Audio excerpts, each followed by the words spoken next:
లేని వాటి కోసం దుఃఖిస్తే ప్రపంచంలో అందరూ దుఃఖితులే. లేని వాటి కోసం దుఃఖిస్తే ప్రపంచంలో అందరూ దుఃఖితులే ఉండేటువంటి వాళ్ళు. ఇంచేతంటే ఏదో ఒక లేమి, ఏదో ఒక లోపం లేకుండా ప్రపంచంలో ఎవరు ఉండరు. వాళ్ళు ఎంత గొప్పవాళ్ళైనా, ఎంత పేదవాళ్ళైనా ఏదో ఒక లోపము, ఏదో ఒక లేమి లేకుండా ఉండే పరిస్థితి లేదు ఈ ప్రపంచంలో. మరి దృష్టంతా లేని వాటి మీద కేంద్రీకరిస్తే, ఆలోచనలన్నీ దాని చుట్టూనే పరిభ్రమిస్తే జీవితం దుఃఖమయం అయి తీరుతుంది. అంచేత ఏమి ఉన్నాయో, జీవితం ఏమి మనకి ఇచ్చిందో వాటి గురించి ఆలోచిస్తూ వాటి మీద కేంద్రీకరిస్తే జీవితం సుఖమయం అవుతుంది, ఆనందమయం అవుతుంది. లేని వాటి కోసం దుఃఖిస్తూ కూర్చుంటే లోకంలో అందరూ దుఃఖితులే ఉంటారు. ఆనందపడేవాళ్ళు ఎవ్వరూ ఉండరు. జీవితంలో అభివృద్ధి అనేది ఉండదు. మానవ జాతి పురోభివృద్ధి ఉండదు. ఎందుకంటే ప్రతి ఒక్కరికి ఏదో ఒక లేమి ఉంటుంది. ఏదో ఒక లోపం ఉండి తీరుతుంది. దాని మీదే ఏకాగ్రత చేసిన వాడు నిత్యం చింతిస్తూ ఉంటాడు, దుఃఖితుడవుతాడు. దాన్ని పక్కన పెట్టి ఏదైతే జీవితం ఇచ్చిందో వాటి మీద దృష్టి పెట్టిన వాళ్ళు సంతోషంగా ఉండగలుగుతారు. మన చుట్టూ ఉన్న ప్రపంచంలో ఒక్కసారి పరిశీలిస్తే వాళ్ళ జీవితాలను మనం తెలుసుకోగలిగితే, లోతుకి వెళ్ళగలిగితే, మన పరిచయస్తుల్లో కానీ, బంధువుల్లో కానీ, స్నేహితుల్లో కానీ ఈ విషయం మనకి స్పష్టం అవుతుంది. ఆనందంగా ఉండేవాళ్ళని, సంతోషంగా ఉండేవాళ్ళని, ఉత్సాహంగా ఉండేవాళ్ళని మనం గమనిస్తే వాళ్ళ జీవితంలో దుఃఖించడానికి కారణాలు లేవా అంటే ఖచ్చితంగా ఉన్నాయి, ఉంటాయి. కానీ వాళ్ళు దాని గురించి ఆలోచించరు. ఏది జీవితం ఇచ్చిందో దాని గురించి ఆలోచిస్తారు. దాని మీద ఏకాగ్రత కలిగి ఉంటారు. వాటిల్లో అభివృద్ధిని సాధిస్తూ ముందుకెళ్తారు, ఆనందంగా ఉంటారు. లేని వాటి కోసం దుఃఖించేవాడు వాటి మీద కాన్సంట్రేట్ చేసి ఏకాగ్రత పెంచుకుని జీవితకాలం దుఃఖించే పరిస్థితి మన చుట్టూ ఉన్న వాళ్ళలో గమనించవచ్చు. ఎంత గొప్పవాడవని, ఎంత పేదవాడవని, జీవితంలో ఎంత ఉన్నత స్థితికి వెళ్ళిన వాడవని, ఎంత అధమ స్థితిలో ఉన్నవాడవని, ఏదో ఒక లోపం లేకుండా ఎవరూ లేరు. ఏదో ఒక లేమి లేకుండా ఎవరూ లేరు. అయితే సుఖదుఖాలకు మధ్య ఉన్నటువంటి తేడా ఆలోచన విధానంలో ఉందని తెలుసుకోవాలి. ఉన్న వాటి గురించి ఆలోచించిన వాడు అభివృద్ధి పథంలో పయనిస్తాడు, జీవితంలో సుఖంగా జీవించగలుగుతాడు. లేని వాటి కోసం దుఃఖించేవాడు దుఃఖితుడై, చింతితుడై జీవితాన్ని కోల్పోవడం జరుగుతూ ఉంటుంది.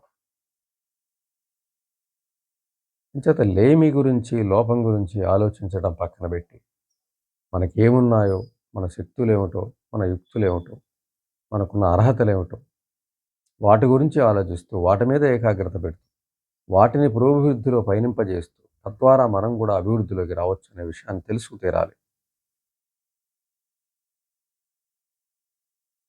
దుఃఖితుడన్న వాడి జీవితంలో మనం చూస్తే వాడికి అర్హతలు ఉంటాయి, వాడి దగ్గర శక్తులు ఉంటాయి. కానీ వాడి ఏకాగ్రత అంతా ఏవో కొన్ని లేని వాటి మీదే దృష్టి ఉంటుంది.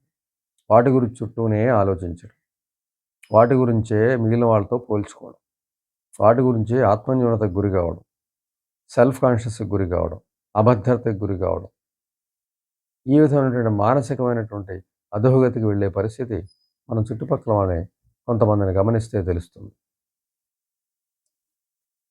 దుఃఖితులైన వాళ్ళ జీవితంలో లోపాల గురించి ఎక్కువ ఆలోచించి దుఃఖితులవుతారన్న విషయం తెలుసుకుంది.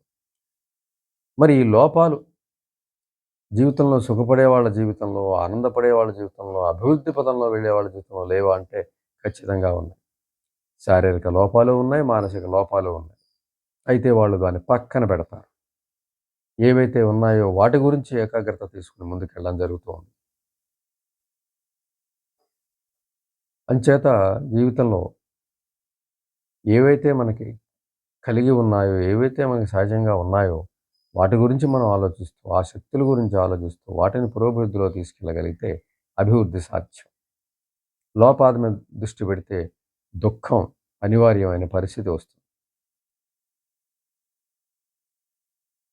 లోపం గురించి ఆలోచిస్తే, లేమి గురించి ఆలోచిస్తే అందరూ దుఃఖితులై ఉండేటువంటి వాడు. అది ఆలోచన విధానం. ఎవరు తీసుకున్నా, ఎవరు జీవితాన్ని పరిశీలించినా ఈ విషయం స్పష్టమవుతుంది. మనుషుల్ని చదివితే అర్థమవుతుంది. చుట్టుపక్కల వాళ్ళ గురించి తెలుసుకుంటే అర్థమవుతుంది. ఏకాగ్రత దేని మీద పెట్టారో ఆ విషయాల మీదే ఆలోచించిన మనసు జరుగుతుంది. ఆ విషయాల జీవితమే మార్గదర్శకత్వం అయిపోతుంది. దాన్ని పక్కన పెట్టి అర్హతల గురించి, శక్తుల గురించి ఆలోచిస్తే ఆ విధంగానే జీవితం ముందుకెళ్ళే అవకాశం ఉంటుంది. ఆలోచన విధానంలో కొద్ది తేడా. దాన్ని సరి చేసుకోగలిగితే అభివృద్ధి, పతనం అనే విషయంలో మన స్పష్టత వస్తుంది. అభివృద్ధి దిశగా వెళ్ళడం జరుగుతుంది. అంచేత మన చుట్టూ ఉన్న దుఃఖితుల సంగతి పక్కన పెడితే, లేని వాటి కోసం ఆలోచిస్తున్నారనే విషయం స్పష్టం. కొన్ని సంతోషంగా ఉన్న వాళ్ళ జీవితంలో పరిశీలిస్తే లోపాలు మనకు కనిపిస్తాయి. మరి లోపాలున్నా వాళ్ళెందుకు ఆనందంగా ఉంటున్నారు? అంటే వాళ్ళు ఆ లోపాలని పక్కన పెట్టారు. జీవితంలో వాళ్ళకి ఏవి అర్హతలున్నాయో, ఏ శక్తులున్నాయో వాటి మీద దృష్టి పెట్టి ముందుకెళ్లారు కనుక జీవితంలో సంతోషంగా ఉండగలుగుతున్నారు. పరిశీలిస్తే అందరి జీవితాల్లో ఏవో ఒక దుఃఖానికి కారణాలు ఉంటూనే ఉంటాయి. లేని జీవితాలు ఉండనే ఉండవు. అందులో అనుమానం లేదు. ఏదో ఒక కారణం పట్టుకుని దుఃఖితుడు కావాలంటే ఆ దారిలో వెళ్ళాలంటే వెళ్ళొచ్చు. కానీ జీవితాన్ని అర్థం చేసుకుని, జీవితం యొక్క విలువని అర్థం చేసుకున్న వ్యక్తి ఉన్న వాటి గురించి ఆలోచిస్తాడు. ఏకాగ్రత తన శక్తుల మీద పెడతాడు. ఆ విధంగా ముందుకెళ్ళడం జరుగుతుంది. జీవితం విలువ తెలియనివాడు తనకి లేని వాటి మీద దృష్టి పెట్టి, వాటి గురించి ఆలోచిస్తూ, వాటి గురించే తపన పడుతూ, పోలిక తెచ్చుకుంటూ, దుఃఖితుడుతూ నిరంతరం బాధపడుతూ ఉంటాడు. ఇద్దరి మధ్య తేడా అదే కనబడుతుంది. ఎంతమందిని చూసినా గూడా, అరే వీడు ఇంత దుఃఖితుడుగా ఉన్నాడు. వీడికేవో ఈ లేమి ఉంది, ఈ దుఃఖ కారణం ఉంది. కాబట్టి దుఃఖితుడయ్యాడు అని ఆలోచించినప్పుడు, సంతోషంగా ఉన్న వాళ్ళ జీవితాన్ని పరిశీలిస్తే, వీడిలా దుఃఖితుడు కావడానికి కారణాలు ఇంతకన్నా ఎక్కువ కారణాలు కూడా వాడి జీవితంలో ఉన్నాయి. అది విచిత్రం. వీళ్ళ వీళ్ళు దుఃఖితులవడానికి ఏ కారణాలున్నాయో, అంతకన్నా గొప్ప కారణాలు వాళ్ళ జీవితంలోనే ఉన్నాయి. సంతోషంగా ఉండే వాళ్ళ జీవితంలో, అభివృద్ధి చెందే వాళ్ళ విషయంలో. మరి వాళ్ళెందుకు అలా చేయలే? అదే తేడా ఇక్కడ. అదే తేడా. వాళ్ళు వాటి మీద దృష్టి పెట్టకపోవడమే తేడా. వాళ్ళకున్న శక్తుల మీద, వాళ్ళకున్న అర్హతల మీద దృష్టి పెట్టినందువల్లే అది వాళ్ళకి సాధ్యమైంది. ఒక దుఃఖానికి ఇద్దరు వ్యక్తులున్నారంటే, ఇద్దరికీ ఉన్న దుఃఖాలకి మనం సమానమైన మార్కులు వేసినా, ఒకవేళ అందులో ఒకళ్ళకి ఎక్కువ మార్కులు వేసినా, వాడు అభివృద్ధి పదంలో ముందుకు వెళ్ళాడంటే వాడు ఉన్న వాటి మీద దృష్టి పెట్టినట్లు లెక్క. దుఃఖానికి తక్కువ మార్కులు వచ్చే వ్యక్తి కూడా వాటి మీదే దృష్టి పెట్టిన వ్యక్తి పతనమైపోతాడు.